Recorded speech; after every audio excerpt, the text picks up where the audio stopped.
Owls in the Family. Ready for Chapter 2? Chapter 2. The reason Dad said, "Oh no, not owls too," was because I already had some pets. There was a summer house in our backyard, and we kept about 30 gophers in it. They belonged to Bruce and me and to another boy called Murray. We caught them out on the prairie using snares made of heavy twine. The way you do it is like this. You walk up along until you spot a gopher sitting up beside his hole. Gophers sit straight up, reaching their noses as high as they can so they can see farther.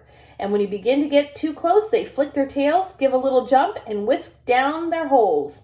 As soon as they do that, you take a piece of twine that has a noose tied in one end, and you spread the noose over the hole.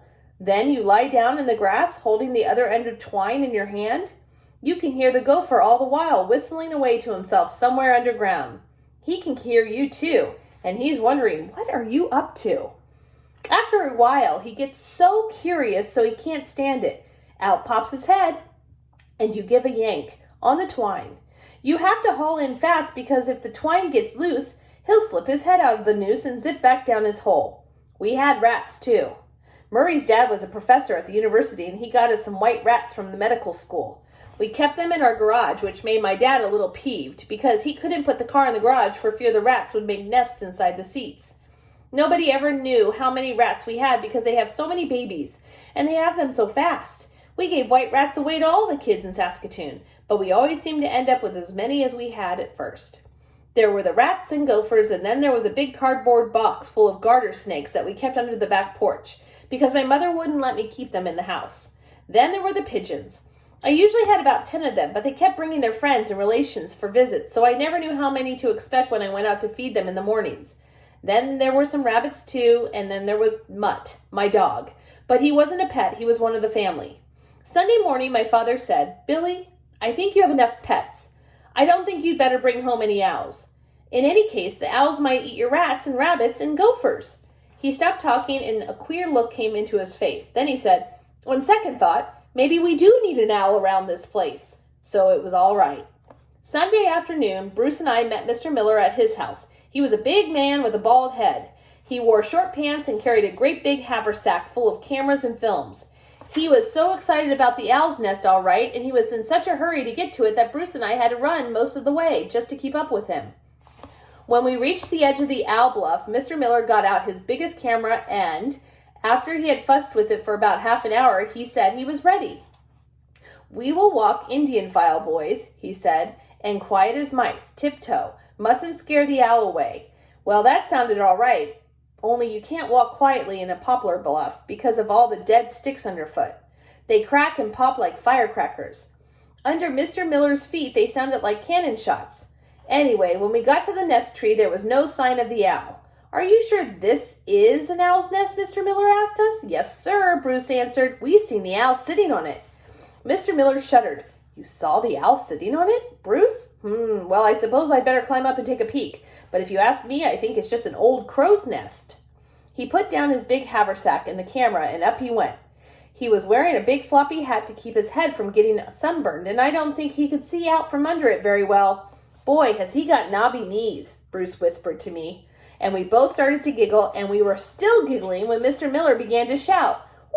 "Whee!" he yelled. "Scat! Woo! Wee! Woo! Hoy! Hoy!" There he is, climbing the tree, getting attacked by the owl.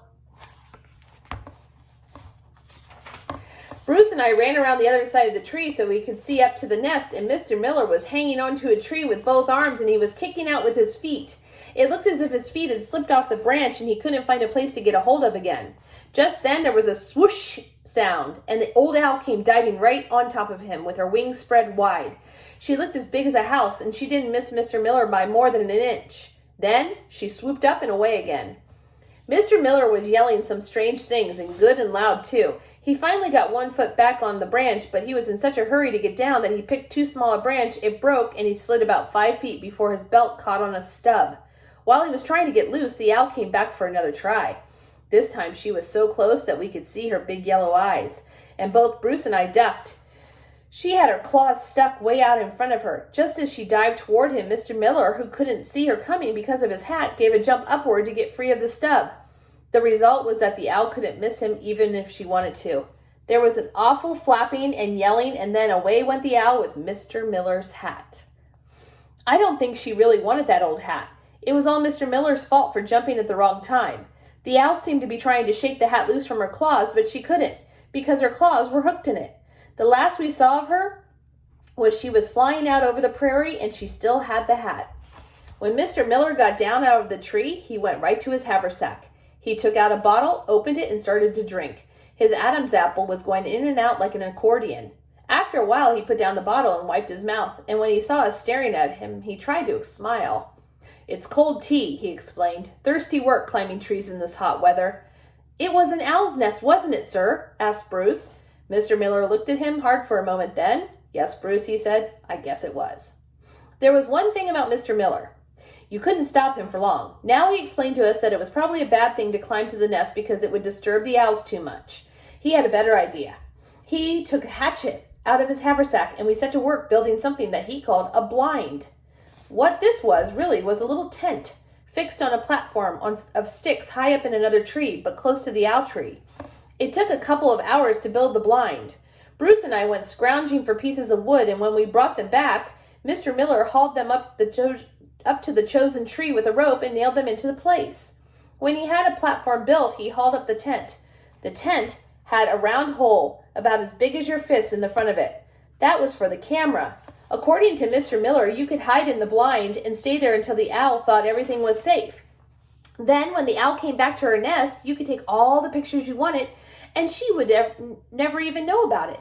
"He sure must think owls are dumb," Bruce muttered to me when Mr. Miller wasn't near. "She may not see him, but she could see that tent if her eyes were tight shut, and I don't think she's going to like it." When the blind was finished, Mr. Miller said he was ready to try it.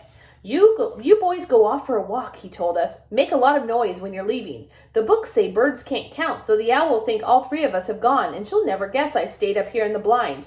"Okay, Mr. Miller," I said. "Come on, Bruce, let's get going." So we walked about a mile away to a little slough and started looking for red-winged blackbird's nest. It was another nice day, and we forgot about Mr. Miller until we began to get hungry. Then we went back to the bluff. Mr. Miller was on the ground. He had just finished the rest of his cold tea, but he didn't look the least bit well.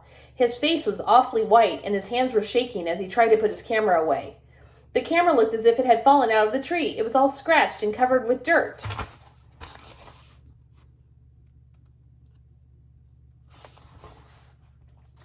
"Did you get some good pictures, sir?"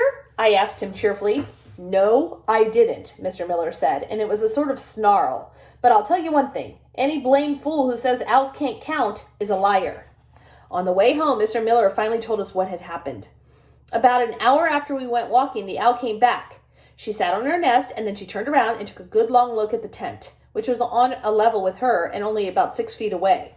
Mr. Miller was busy inside the tent, focusing his camera and getting ready to take the owl's picture when all of a sudden she asked, "Whoo, whoo, whoo," and she took a leap.